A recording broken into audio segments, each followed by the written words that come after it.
Tak ešte na doplnenie. Ja som bol, keď som pracoval ešte v Slovenskej akadémii vied pred rokmi, tak ja som bol bigotný materialista.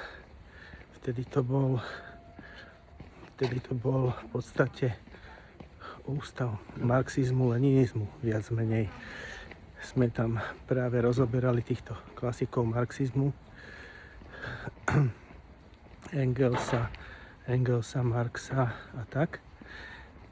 No ale potom som odišiel pracovať do farmaceutických korporácií a vo voľnom čase som sa venoval Qigongu zo zdravotných dôvodov a veľmi mi to prospievalo. Tak vlastne tam sa už pracuje s energiou, tak som sa o to začal zaujímať, čo to je za čudo. Tak som sa dostal potom k Steinerovi a potom aj k angelológii doktora Páleša. Tak to bol môj taký prvý duchovný prerod. No a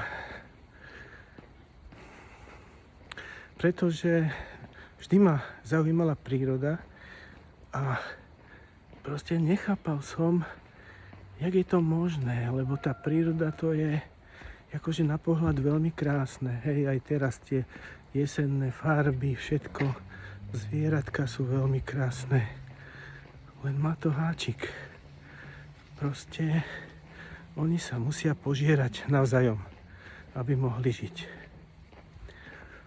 No ale na druhej strane, tak to je niečo také drastické, hej.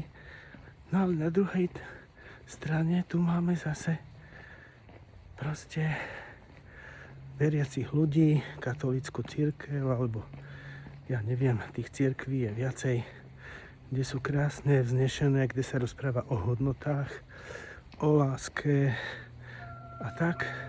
No a to si proste nejde to do súladu s tou prírodou, odkiaľ sme my prišli. Tak toto v tej knižke rozoberám. Toto, ak vás takéto veci zaujímajú, tak snad si prídete na svoje.